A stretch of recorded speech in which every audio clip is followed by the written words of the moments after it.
नमस्कार, आमच्या शेत शिवार यूट्यूब चॅनलमध्ये तुमचे पुन्हा एकदा सहर्ष स्वागत आहे। तर या आजच्या सिरीजमध्ये आपण माहिती बघणार आहोत पेरूच्या झाडाची, म्हणजेच याला जामसुद्धा ग्रामीण भागात म्हणण्यात येतं, मात्र पेरू हे याचं खरं नाव आहे। पेरूचं झाड उंचीने लहान असतं। या झाडाचे खोड एक विधभर रुंद तर पांढरट रंगाचे असते। या खोडाचे पापुद्रे लगेच निघून जातात, ते आपोआप गळतात सुद्धा। पेरूची पाने हिरव्या रंगाची असून त्यावर शिरा असतात। ही पाने फांदीवर एक आड एक अशी प्रकारे येतात। पानांना छोटेसे देठ देखील असते।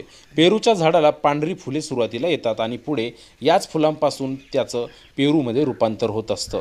पेरूच्या आतील गर पांढऱ्या किंवा गुलाबी लालसर रंगाचा असतो, म्हणजे त्यामध्ये काही 2-3 प्रकार असतात आणि एक प्रकार जो असतो पेरूचा तो असतो पांढरा, तर दुसरा असतो गुलाबी, म्हणजेच त्याचा आतून रंग गुलाबी असतो आणि गुलाबी रंगाचा पेरू विशेष म्हणजे गोड असतो।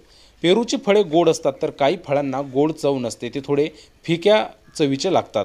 अजीर्ण होणे व पोटदुखी यावर पेरूचा चांगलाच उपयोग होतो। पेरूमध्ये बी व सी व्हिटॅमिन्स असतात।